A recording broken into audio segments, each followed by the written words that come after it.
Hi everyone, Aaron here for Zollotech, and iPhone XS Max has been out for 6 months, and I've been using it as my main phone every day. And so I wanted to go over some of the issues that I've had with it or how it's held up. Now, first thing you may notice right away is that I don't use a screen protector. You'll see there's nothing on there. I also don't use a case normally. Now, some people might say that's crazy with a phone that expensive, but that's really what AppleCare is about for me. So I do pay for AppleCare on here. If I do crack it, it's not very expensive to replace, and I prefer the feel of the phone. Now, as far as the screen holding up, it does have some light scratches on it, and the reason I'm outside actually is so you can hopefully see some of those scratches, because in this very bright light is where you can see them. If you're indoors, you cannot see them at all. There's some very, very light scratches in here and really down around here and around the bottom. Otherwise, you cannot see them at all. Now, as far as the back is concerned, because it's got the white back, you really can't see any scratches whatsoever, and there's no scratches at all around the lens or on the lens. So it seems to be holding up really well as far as that goes. Now, the stainless steel is where it's going to scratch the most. So if we look around there, you'll see that in this bright sunlight, it does have some scuffs and scratches on it. Now, you could polish this out since it is stainless steel, but overall it's holding up pretty well, and this is just from normal use. It's kind of like an old iPod, so you could use some toothpaste even to polish this out, and maybe I'll do a video on that and see if we can get some of these scratches out. So you'll see it is fairly heavily scratched, but you can't see this in normal light. You actually have to have sunlight to see this. You really won't see it unless you're in a very, very bright or well-lit environment. So it looks pretty good overall as far as its durability. There's no dents or anything, and I haven't dropped it at all either. Then later that day, I dropped my phone for the very first time, unfortunately. It rolled down a hill and into water when I was taking a photo for my iOS 12.2 Beta 6 video, and as you might have guessed, there's the iPhone. But I'll show you exactly what happened at the end of the video around the 6-minute mark. Let's go ahead and unlock it, and Face Unlock seems to be getting better. It seems to be faster than it was in prior updates and everything. This is actually running iOS 12.2. It's got Beta 5 on it right now. By the time you're watching this, Beta 6 could be out, or the final could be out. But either way, it's been improved. It seems to be holding up well. And in doing all of those betas and all the different videos, this actually has really good battery life. I'm getting about 8 to 9 hours of screen on time, and the battery durability is quite good. And some people say you don't use your phone a lot. I actually do use it quite a bit. You'll see the battery health is 100%. I think I've got about 100 cycles on the battery at this point, and overall it's holding up well. Now, as far as durability over time, someone was asking me, does this phone creak if I twist it ever so slightly? Not really. There might be a slight creak from time to time, but not really. You won't really get that creak like you do with some of the older iPhones. Maybe the iPhone 8 or 7, I think in particular, is where the creak was. That was an aluminum-backed phone. This is actually stainless steel, so it's a little more rigid, and I don't think it's going to have that issue. Now, as far as the speakers are concerned, sometimes they do crack over time and they don't really sound clear. They have a little crackling sound. This particular device doesn't have that issue, so thankfully I have no issues with the speakers here or here. Neither of them have any issues, and they sound just as good as they did when I first got the phone.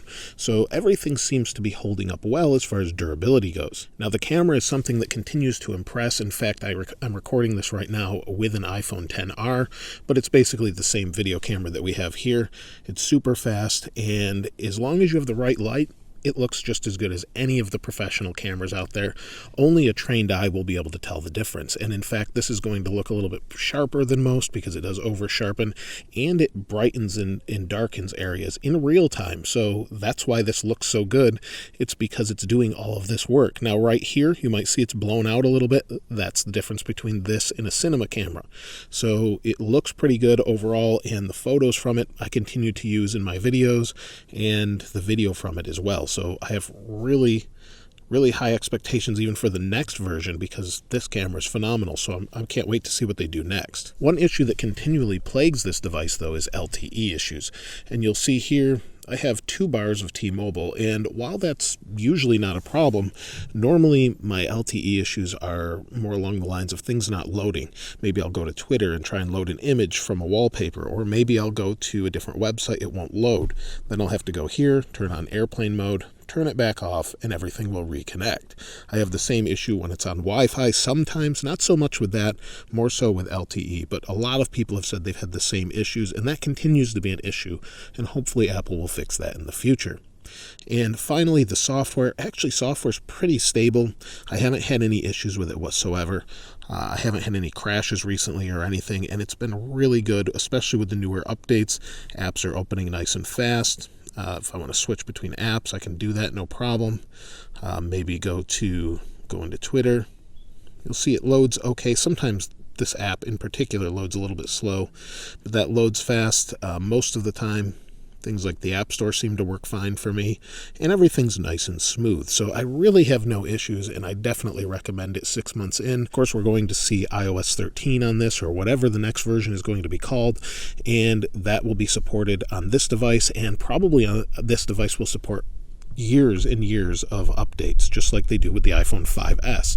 So hopefully this will last for years. I think it will, durability wise, and if you have Apple Care on it, you have nothing to worry about. Of course, we will see new hardware probably around September, and it will make this one a year older and a little bit cheaper, and you still can get deals on this or the 10R or different devices as well. So here is where I actually dropped my phone. Now I wanted to show you this perspective to give you an idea of how far it is.